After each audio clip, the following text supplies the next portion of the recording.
Narrativas Compartilhadas, tenho o prazer de continuar ouvindo agora, nesse terceiro bloco, Edgar Matiello Júnior, que agora vai contar-nos um pouco daquilo que aconteceu para ele, entrando na faculdade, depois universidade, e como ele acabou indo lá para Santa Catarina, na Universidade Federal de Santa Catarina, onde ele está hoje, em Florianópolis.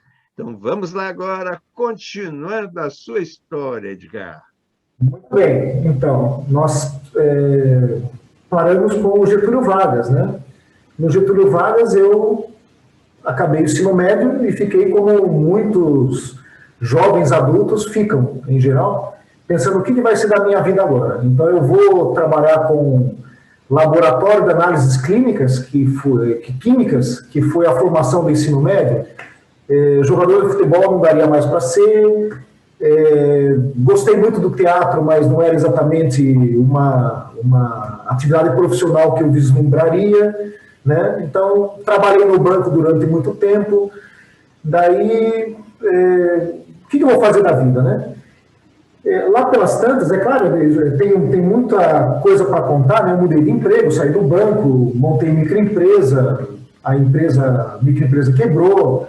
Eu fui trabalhar numa granja em Araçoiaba.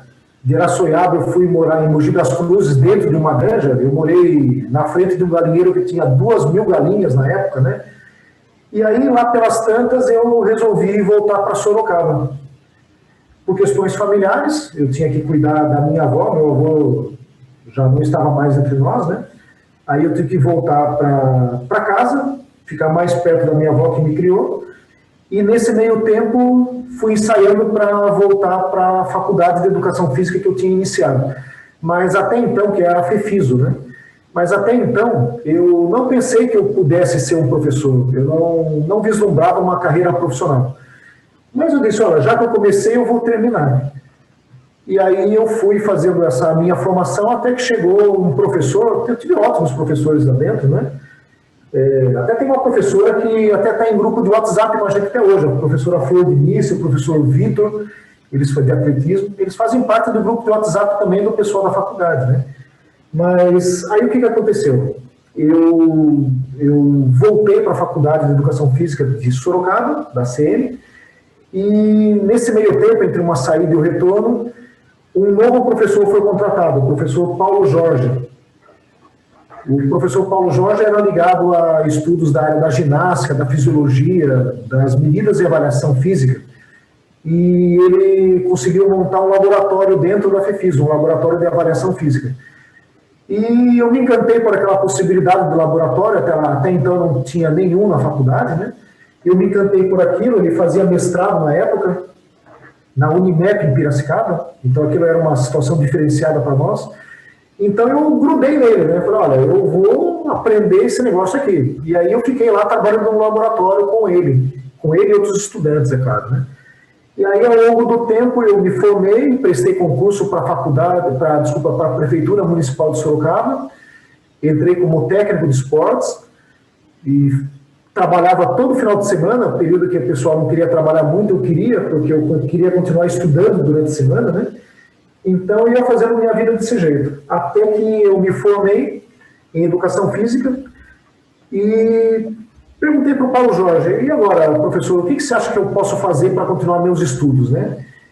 E no que eu estava perguntando para ele, ele mencionou o professor Antônio Carlos Bramante, que alguns de vocês devem conhecer, né? Ele foi secretário de Educação do município, mas antes disso ele já era professor de Educação Física na Unicamp. E aí no que ele menciona, coisas assim da vida, né? No que ele menciona o nome dele, o professor Bramante abre a porta para falar com o professor Paulo Jorge, e ele falou, olha, eu tenho uma pessoa aqui para te apresentar e tal, e aí eu fui fazer parte de um grupo de estudos com ele, de um grupo de pesquisa, e aquilo que eu queria estudar, que era na área da saúde, ele disse, olha, na Unicamp tem um professor que acabou de chegar, o professor Aguinaldo Gonçalves, ele veio de Brasília, ele é médico sanitarista, acho que tem tudo a ver contigo, e eu te dou carona, eu te levo lá para estudar com ele.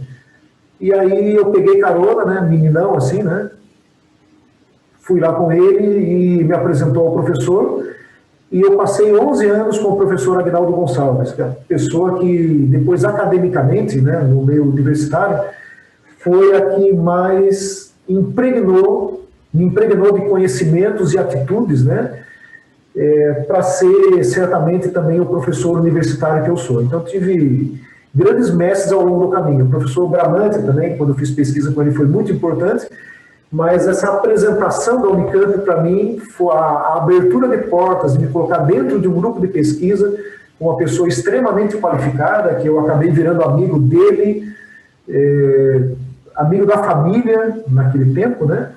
Me permitiram, então, vislumbrar outras possibilidades. E aí, naquele período, eu fiz mestrado com ele durante 3 anos. E uma coisa legal de comentar, viu, Roberto? É que, naquele tempo, o mestrado era em 3 anos.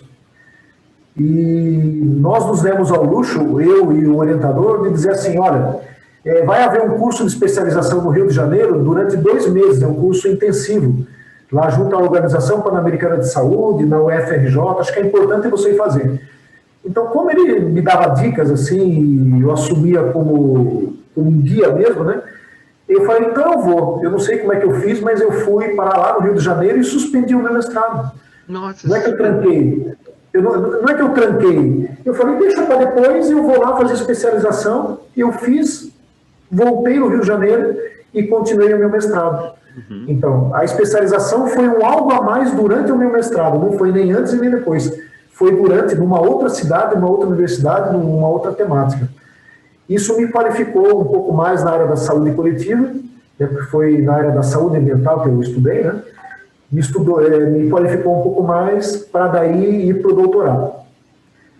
Bom, agora já estou fazendo grandes saltos, né?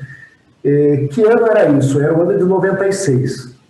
Em 97, eu estava na Unicamp, morando já em Campinas, e no primeiro ano do doutorado eu ensaiei fazer um concurso aqui na UFSC, na Federal de Santa Catarina, em Florianópolis. Eu não sei se eu queria morar em Florianópolis, né? Eu não tinha, não é que eu não sei, eu não tinha aspiração, eu não tinha desejo nem de conhecer por turismo. O meu negócio era de Rio de Janeiro para cima, né? Rio de Janeiro, Nordeste, Norte. Era lá que eu vislumbrava o meu trabalho profissional, né? Mas aí apareceu um colega do nosso grupo, o professor Giovanni Pires, que ele era daqui, ele estava afastado para fazer doutorado junto a nós, o orientador era o mesmo. E aí ele me estimulou a, quem sabe, prestar um concurso para essa universidade, e eu fiz isso. E fui aprovado. Então, no primeiro ano de doutorado, já primeiro para o segundo, em 97, eu vim parar aqui em estágio probatório, né? Para quem não sabe, é aquela situação em que você tem que mostrar que você tem boas qualificações, que o seu trabalho vale a pena.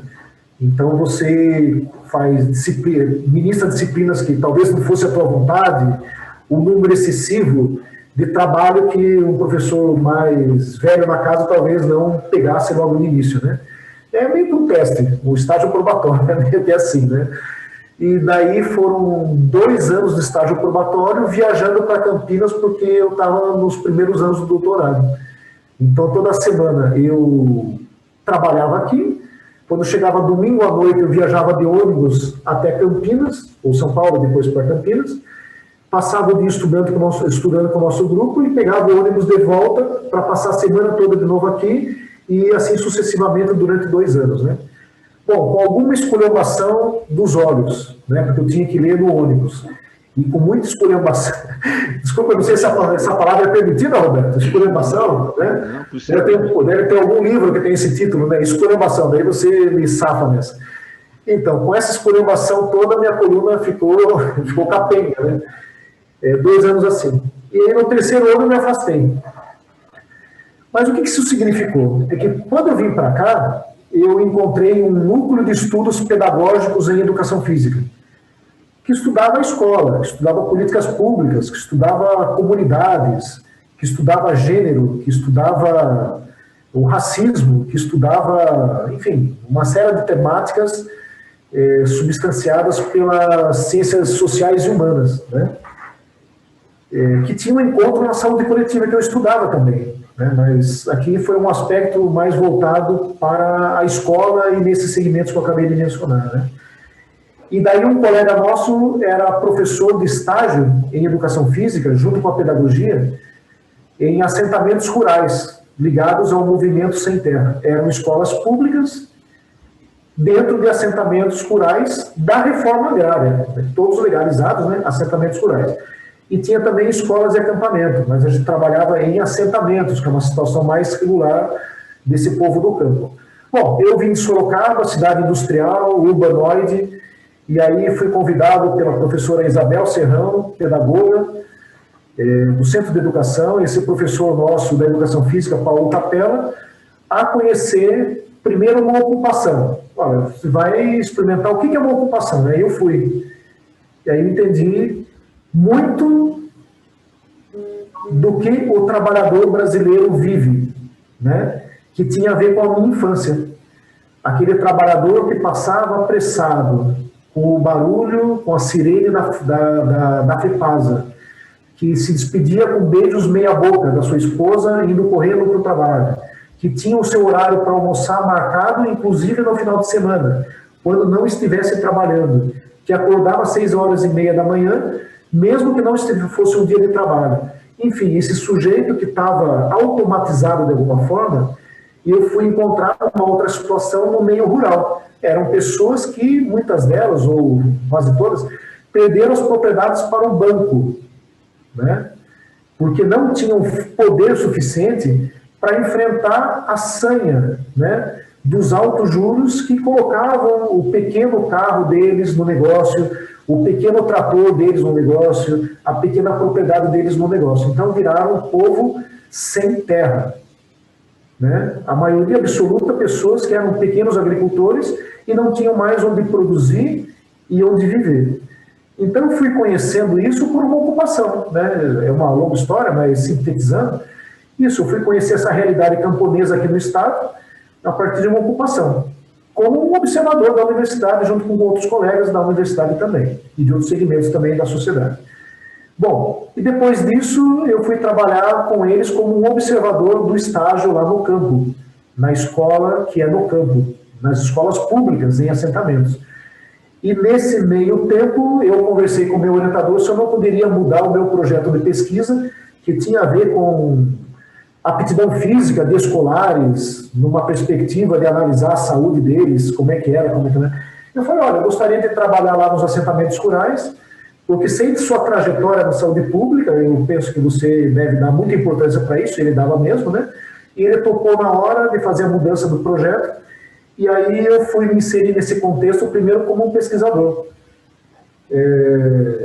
Abreviando, depois acho que você pode colocar no vídeo, né, Roberto, links para leituras, vídeos e tudo mais, né, para complementar essas informações.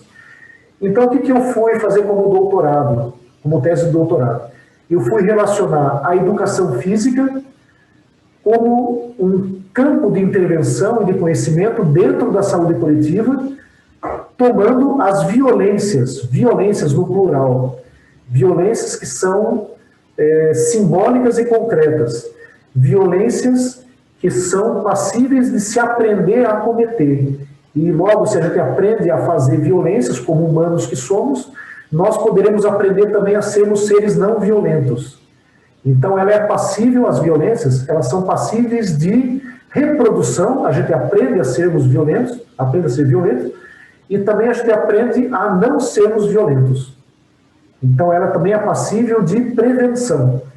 São conhecimentos da saúde coletiva que chegam até a educação, e aí eu vou, como eu disse, né, eu iniciei lá por 97 a observar um projeto de estágio, e de lá para cá não parou mais. Eu sou professor de estágio até hoje. Agora na cidade, né, fazendo um trabalho que envolve estudos sobre a comunidade em que as crianças vivem, né, as famílias, a gente quer saber como é que são as relações sociais, as relações de poder que determinam as condições de vida dessas crianças e jovens, adolescentes, né, e até adultos na escola, né, para daí então chegar na escola e chegar então na educação física. E a gente vai pegando temas os mais profundos e abrangentes, que por vezes são muito diferenciados daquilo que uma educação física, olhada pelo público leigo, poderia oferecer, né? Roberto, um diálogo contigo aqui. Roberto, né, o que te passa pela cabeça quando a gente fala de educação física escolar? Dá algumas pistas, assim, o que vem na sua memória imediatamente? Né? Depende, né, da época, do contexto de escola, do tempo, né? Depende de tudo isso. E a questão da seriedade do professor, né, que está ministrando aquele componente curricular, né? Porque até hoje a gente vê, assim, conforme a escola, e às vezes mesmo particulares, né?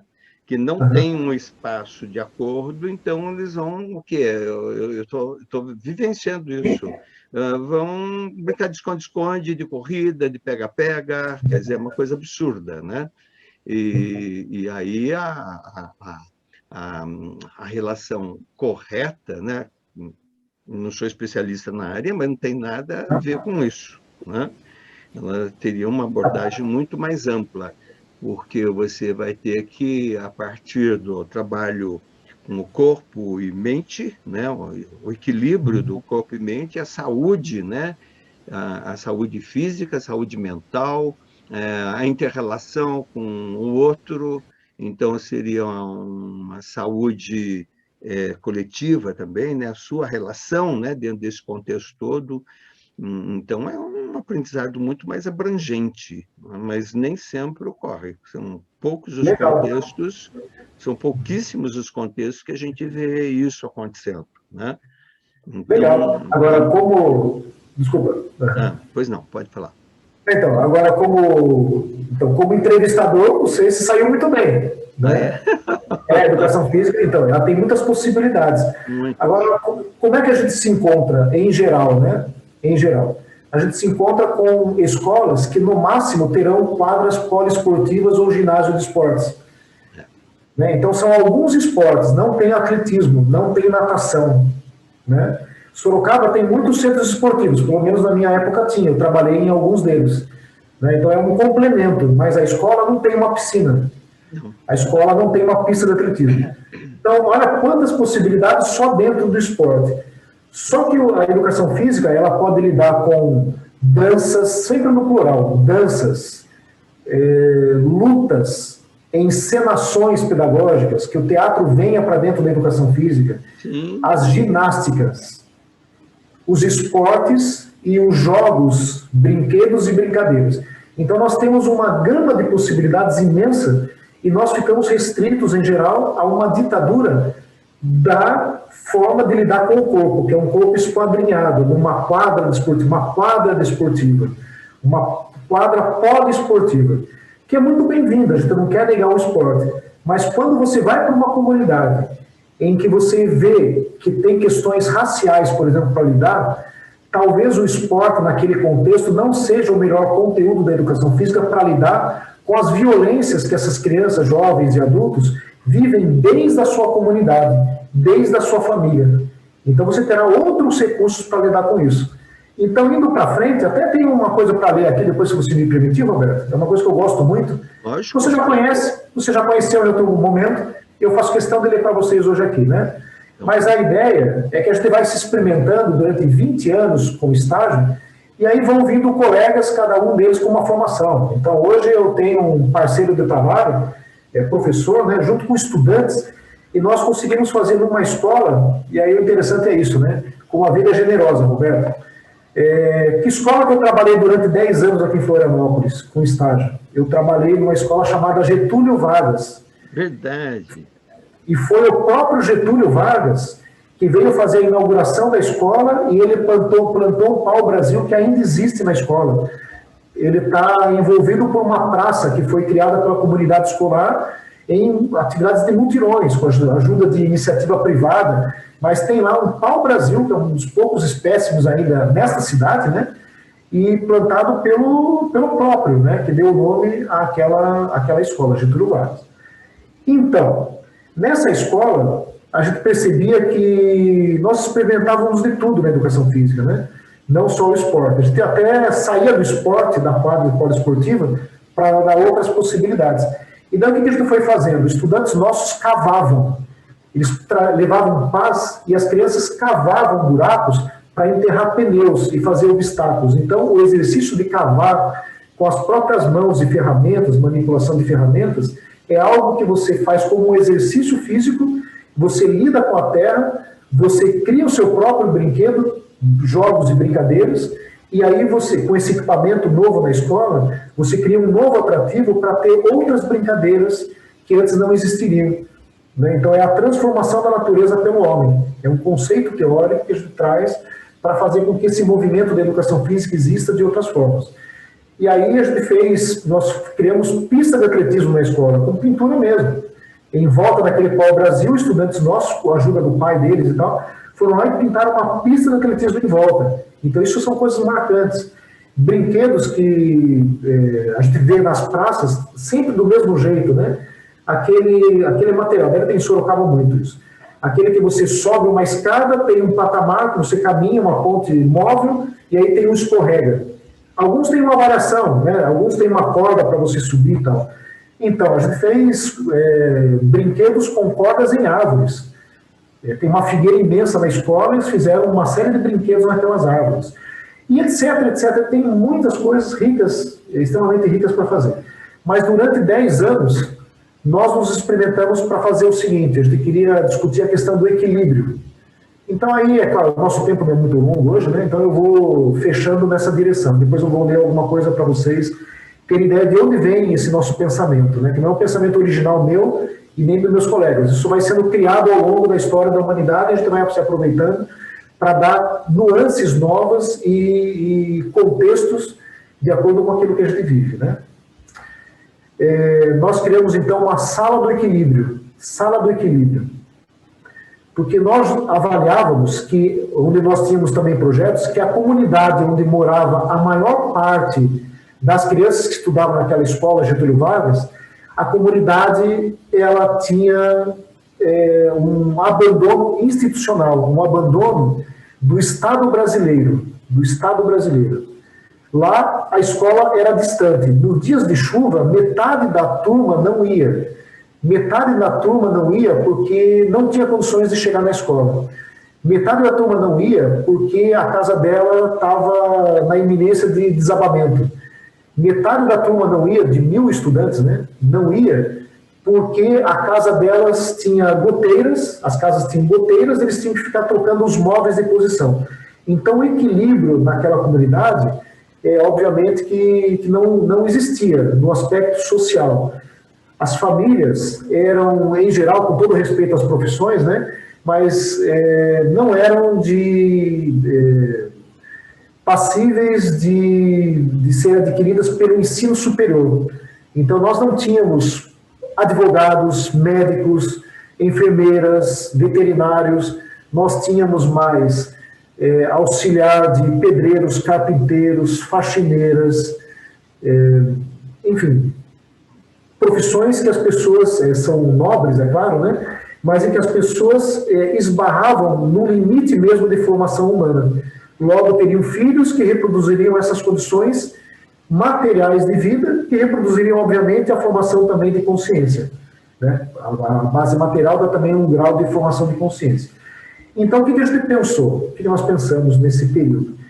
Que se a comunidade estava em desequilíbrio social, né, em que não tinha o poder do Estado muito presente para a transformação da vida daquelas pessoas, ora as bolas, então a escola deles devia ser uma escola de excelência. E daí, por mais méritos que a escola tenha, o corpo docente, administrativo, por mais méritos que tivesse, história da comunidade, né, com o nome de Getúlio Vargas, essa escola tivesse, ainda assim existiam elementos que precisariam ser muito melhorados. Então nós criamos uma sala do equilíbrio, nós pedimos a concessão da direção e pegamos a pior sala que chovia dentro dela para podermos fazer uma reforma. Sem dinheiro, sem experiência na construção civil e com 3 meses de atividade, então com 4 estagiários de educação física, com cartão de crédito com vaquinha, conseguimos R$12.000. Com R$12.000 já faz 2 anos, 3 anos isso, né? 4 anos. R$12.000 ainda há 4 anos era muito dinheiro e hoje também é, né? Mas o dinheiro era por cartão de crédito, concessão do que sobrou da lata de tinta de um vizinho de um estudante, ou então um pincel que não ia ser mais utilizado na obra do lado. A gente ficou reunindo esses elementos materiais e o pessoal criou em 3 meses, com esse dinheiro, sem experiência bem sucedida na construção civil, eles eram amadores nisso, né? A gente foi descobrindo ao longo do tempo. Criamos modestamente, ou modestas favas, né? Criamos lá um dos melhores laboratórios da escola, para não dizer que é o melhor, um dos melhores, né? Então, dentro dele, slackline, o piso foi reformado com tatame, com 2 tecidos acrobáticos que desciam do teto, com parede de escalada, com desenhos da pintura feita, inspirada na comunidade, por um lado, no morro, né, daqui de Floripa, e do outro do lado da parede, aquilo que podia ser uma aspiração das crianças, conforme que elas nos diziam, né? Feito por um estudante nosso na época, esse painel todo, né? É o Tomé, que hoje é mestre em História, né? Junto com a sua companheira Indaiá, que estava grávida naquela época, né? Então os dois nos ajudando, fizeram essa pintura, essa arte, né? Dentro de uma sala de aula, que se transformou então na Sala do Equilíbrio. E daí tem uma série de procedimentos para trabalhar nessa sala, mas se eu falar, obviamente, eu vou cansar a vocês que estão nos ouvindo, né? Roberto, posso ler o Manifesto pelo Direito ao Esporte no Brasil? Deve, com certeza, é um prazer. Então, dentro dessa Sala do Equilíbrio, tem muito do que está aqui, né? Isso para nós foi um guia. Isso tá num livro que vocês podem adquirir em PDF, né? Está aqui a capa dele. Não vão copiar o título dele agora, né? Mas ele pode ser adquirido depois em PDF. Ele foi financiado pelo Ministério do Esporte, assim como outros livros que nós publicamos, né? Sempre trabalhando com comunidades, com capoeira, com danças, com jogos, indo também para dentro da escola. E essa experiência recentemente foi publicada num livro organizado por professores e professoras de várias áreas do Colégio de Aplicação da nossa universidade, do Colégio de Aplicação. Eles falam sobre os anos iniciais no ensino fundamental, tratando do estágio supervisionado. E daí nós temos um capítulo que trata com muita densidade, 20 e poucas páginas, sobre essa nossa Sala do Equilíbrio. Que equilíbrio é esse, então, né? Então eu vou ler para vocês aqui o nosso Manifesto pelo Direito ao Esporte no Brasil, que é o texto de narrativa de um vídeo que tem o sentido, que tem o título que é A Perda do Direito ao Esporte no Brasil. A Perda do Direito ao Esporte no Brasil. Esse é o vídeo, que foi para um evento de saúde coletiva, fez a abertura de um evento mundial de saúde coletiva no Equador.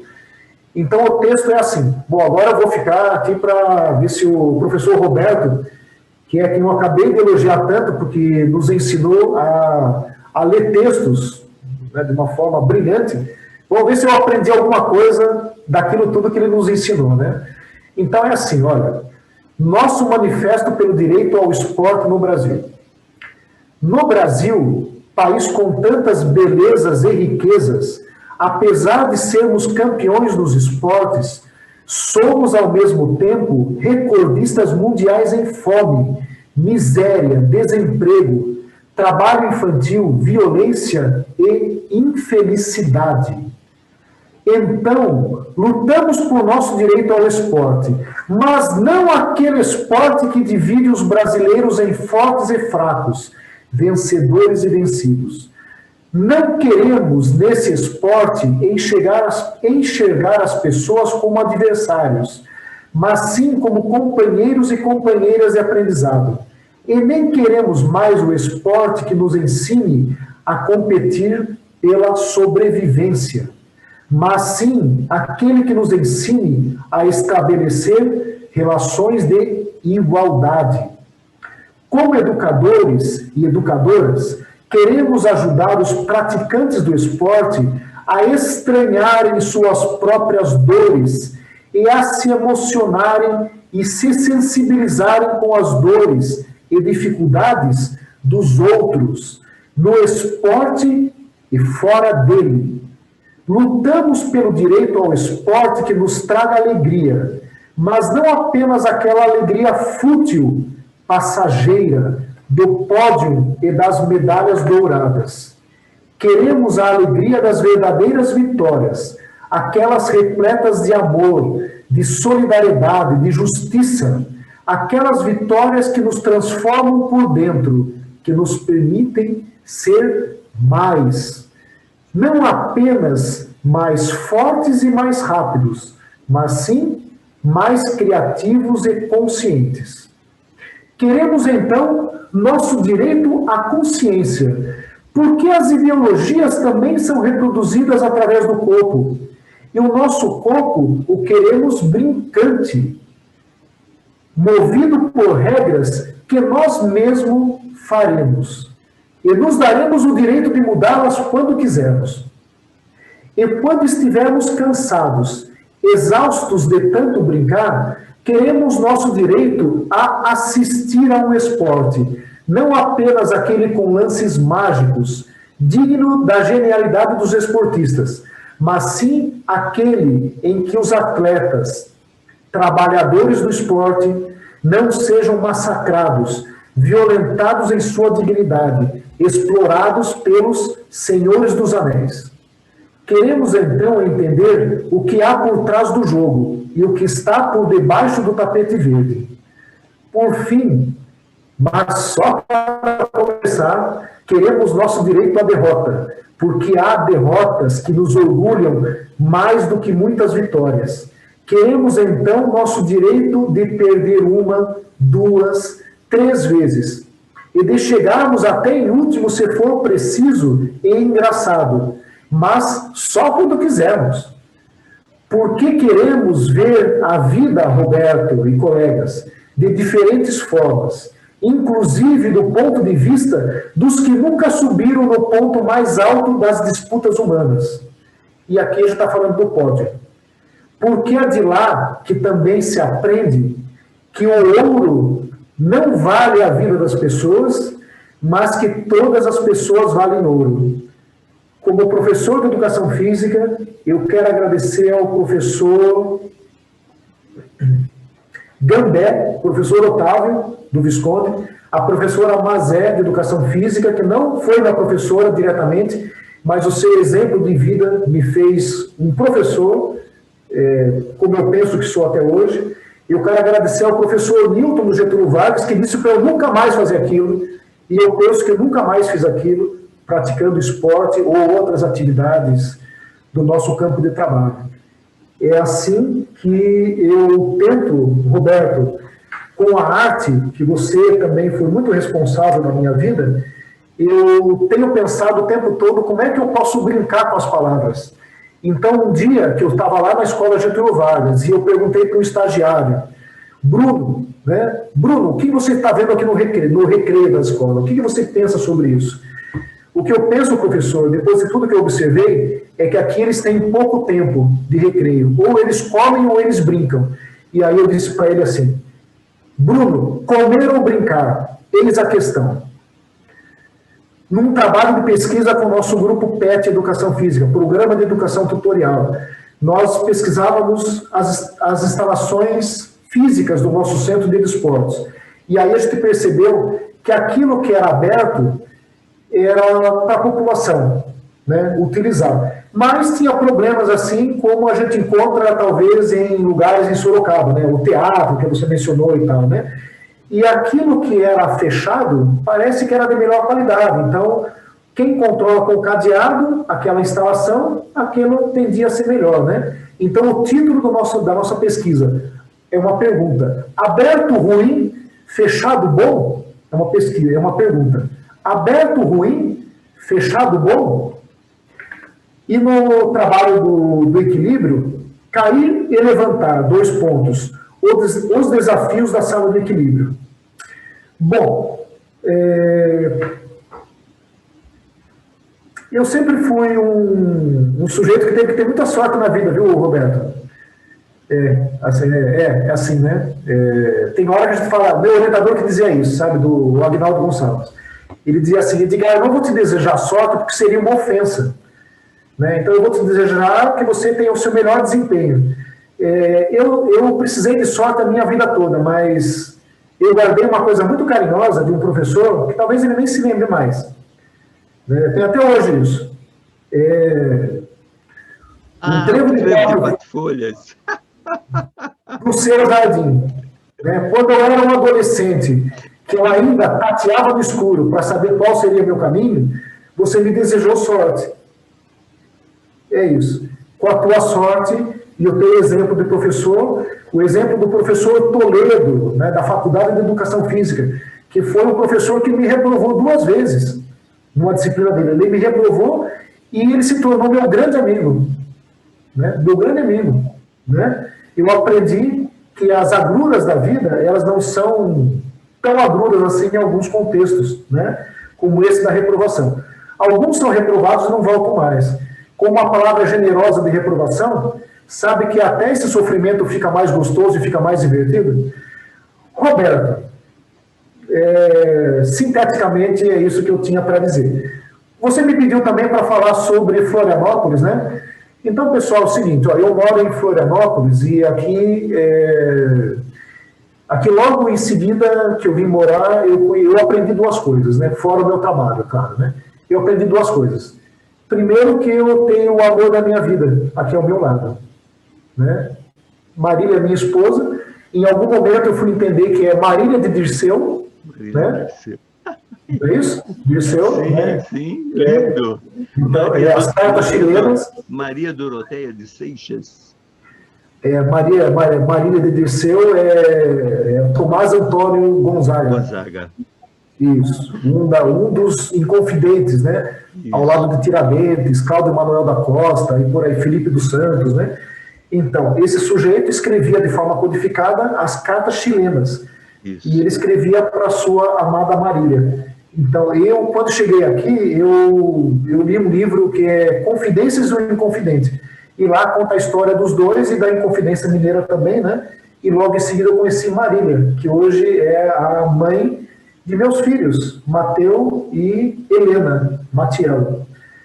E outra coisa que eu aprendi, observando a vida da família dela, em Florianópolis, nós tivemos no Campeche, que é o bairro onde a gente mora, onde ela foi criada, ela nasceu aqui, né?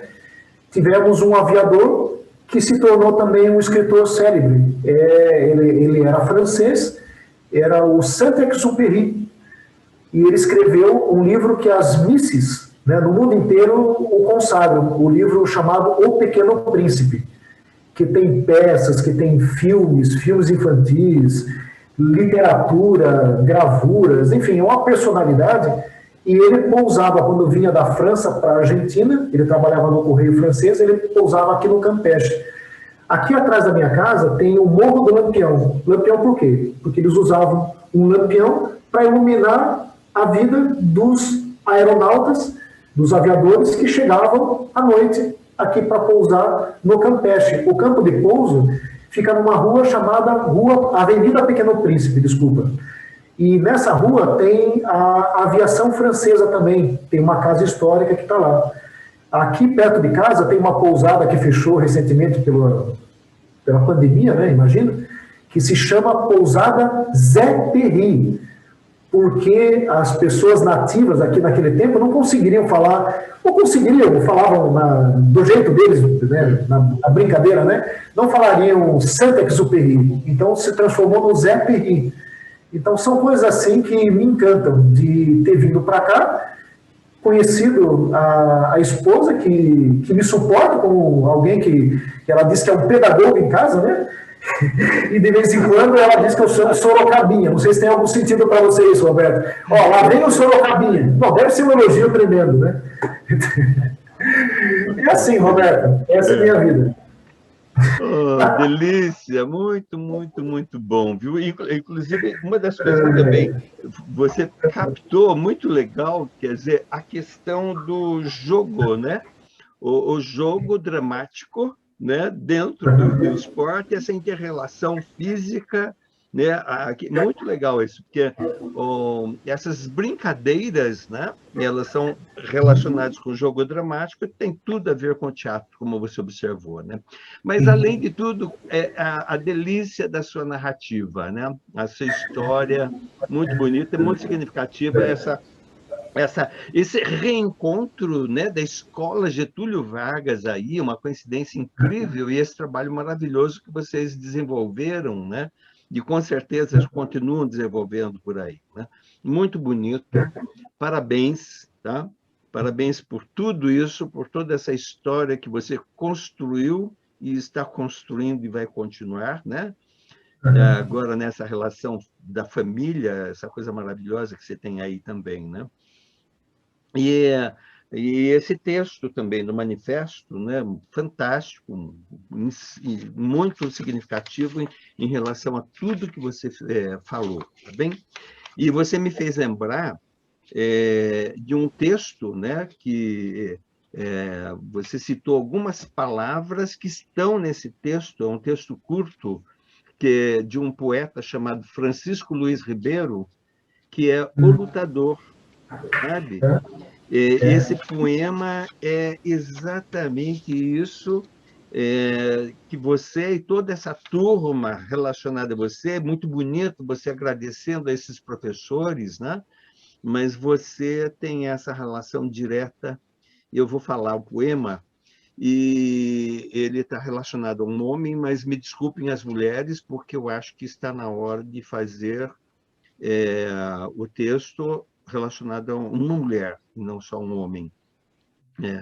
Lógico que aqui é uma linguagem universal, mas cabe o momento agora de retomar esse texto, fazer uma adequação e que a figura seja mulher, tá? Mas o poema se chama O Lutador, então por isso que eu digo, deveria ter agora a lutadora, né? Então, O Lutador. A poeira, o suor e o sangue desfiguram-lhe o semblante, mas ele prossegue na contenda. Inabalável, valente, erra, tomba, mas levanta. Os golpes da vida não o abatem. Resiste, retoma o entusiasmo e prossegue no embate. O que lhe importa é a grande aventura. Vitorioso hoje, derrotado amanhã. A satisfação é a mesma: participar do combate, evitar lhe conceda um lugar ao lado das almas timoratas que desconhecem o sol da vitória e o pó da derrota. Um herói? Não. Um homem. Então, meu querido amigo, é isso aí. Você é um desses lutadores, né? Com certeza vencedor, né? Deus te abençoe. Eu acho assim, pessoas como você, né, não são professores, são grandes educadores, né? E tão necessários para nós. E dentro desse contexto da educação física é incrível, né? Porque vocês transformam realmente o significado da educação física, né? Vai muito além, né? Vai muito além, e as pessoas ainda não entenderam o que seja educação física, né? É uma pena, mas é tão necessário e precisamos continuar nessa luta, né? Precisamos continuar nessa luta para fazer com que as coisas se modifiquem para melhor, né? Mas Deus abençoe você, muito obrigado, tá? Gratidão eterna, e estamos continuar juntos, se Deus quiser, né? Porque tem bastante coisa a serem feitas ainda, né? Então, obrigado, Edgar, obrigado mesmo, obrigado de você estar nesse caminho da nossa vida, meio longe, lá embaixo, né? Lá, mas tão perto. Graças a Deus existe isso que possibilitou nós conversarmos agora e gravarmos isto para que outras pessoas possam escutar a sua história e levar em consideração o significado de tantas coisas que você fez e está fazendo, e essa história que se aproxima, né? Lá, aqui, né? Sorocaba, Santa Catarina, Florianópolis, e essa proximidade, né? E estamos por perto, né? É tudo um só universo. Então, gratidão, tá? Quer falar mais alguma coisa? Eu só quero também encerrar dizendo da minha satisfação, né, com o convite de um professor, né, para um eterno estudante, né? Eu continuo te estudando, né? Eu também. Essa é a grande verdade, né? É muito bonito a gente entender isso, né? Que a gente não para de estudar nunca. Nunca. Eu sou muito grato mesmo às minhas origens, e elas são familiares. A gente menciona uma pessoa aqui, uma pessoa ali, mas é impressionante como muita gente da família se envolveu diretamente com a minha criação. Isso é uma coisa que eu jamais vou esquecer, e eu sou muito grato também. Assim como as instituições para as quais eu passei. A Prefeitura de Sorocaba, uma instituição muito forte para mim, a Faculdade de Educação Física, que eu trabalhei lá como professor durante um tempo, né? O trabalho aqui na universidade, eu sou muito grato por essa possibilidade. Os trabalhos com as militâncias sociais, nas ruas, nas comunidades, né, escolares. Tem tanta gente que a gente deveria tocar, mas, obviamente, a nossa gratidão é muito maior do que as palavras conseguem exprimir, né? Mas, certamente, eu sou fruto de tudo isso. Eu digo sempre para os meus filhos, viu, Roberto, que é muito importante a gente não esquecer de onde nós viemos. De onde nós viemos. Senão a gente se perde no meio do caminho. Sim. Muito obrigado pela oportunidade, viu? Eu que agradeço. Deus abençoe você. Abraço aí para a Marília, para as crianças, e gratidão de cederem, né, esse tempo para nós, né? E tudo de bom. Até breve. Até breve. E você que está nos acompanhando, né, muito obrigado e até a próxima. Obrigado. Abraço. Tchau. Com Deus.